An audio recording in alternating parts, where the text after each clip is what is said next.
జాతీయ ఇంధన పొదుపు వారోత్సవాలలో భాగంగా మార్కాపురం విద్యుత్ అధికారులు ఇంధనం పొదుపు చేద్దాం, భావితరాలకు వెలుగునిద్దామంటూ ర్యాలీ నిర్వహించారు. ఈ కార్యక్రమానికి ముఖ్య అతిథిగా సబ్ కలెక్టర్ త్రివిక్రమ్ హాజరై జెండా ఊపి ర్యాలీని ప్రారంభించారు. తర్లపాడు రోడ్డులోని కరెంట్ ఆఫీస్ నుండి ఖమ్మం సెంటర్ వరకు ర్యాలీ నిర్వహించారు. ఈ సందర్భంగా జిఈ వెంకటేశ్వర నాయక్ మాట్లాడుతూ జాతీయ ఇంధనం పొదుపు వారోత్సవాలలో భాగంగా ప్రజలకు విద్యుత్ పై అవగాహన కలిగించేందుకు ర్యాలీ నిర్వహించడం జరిగిందని తెలిపారు. ఈ కార్యక్రమంలోని విద్యుత్ శాఖ అధికారులు, లైన్ మ్యాన్లు తదితరులు పాల్గొన్నారు. విద్యుత్ చౌర్యం సమాజానికి నేరం. విద్యుత్ పొదుపు భవితకు మలుపు. విద్యుత్ పొదుపు భవితకు మలుపు.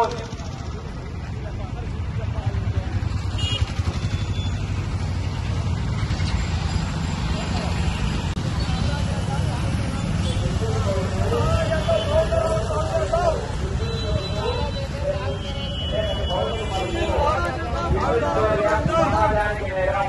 విద్యుత్ చౌర్యం సమాజానికి నేరం. సమాజానికి నేరం. విద్యుత్ పొదుపు ప్రగతికి మలుపు. విద్యుత్ పొదుపు ప్రగతికి మలుపు. విద్యుత్ పొదుపు ప్రగతికి మలుపు. విద్యుత్ పొదుపు రేపటి భవిష్యత్తు మలుపు. విద్యుత్ చౌర్యం జీవన శక్తి. విద్యుత్ శక్తి జీవన శక్తి.